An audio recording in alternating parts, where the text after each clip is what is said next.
পাকিস্তানের মাটিতে পাকিস্তানকে টেস্ট সিরিজে হারিয়ে দেশের ক্রিকেটের অন্যতম সেরা অর্জনটাই পেয়েছে বাংলাদেশ। এমন দাপুটে জয়ের পর ক্রিকেটারদের বোনাস দিয়েছে বিসিবি। দেশের ক্রিকেটে বড় সাফল্য মিললে বোনাসও পেয়ে থাকেন ক্রিকেটাররা। এবার পাকিস্তান সিরিজের সাফল্যেও মোটা অঙ্কের বোনাস উঠেছে ক্রিকেটারদের হাতে।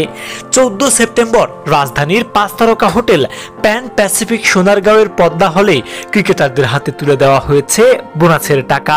সব মিলিয়ে 3 কোটি 20 লাখ টাকা বোনাস পেয়েছেন ক্রিকেটাররা।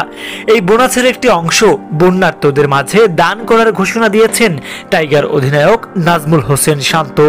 এর আগে পাকিস্তান সিরিজের প্রথম টেস্টে ম্যাচ সেরা হয়ে নিজের প্রাইজ মানি বন্যার্তদের দিয়েছিলেন মুশফিকুর রহিম। সিরিজ জুড়ে পুরস্কার পাওয়া লিটন দাস, মেহেদী হাসান মিরাজও নিজের প্রাইজ মানি দান করে দেওয়ার ঘোষণা দিয়েছিলেন। লিটন বন্যার্তদের মাঝে আর মিরাজ দিয়েছেন বৈষম্য বিরোধী ছাত্র আন্দোলনের শহীদ রিকশা চালকের পরিবারকে।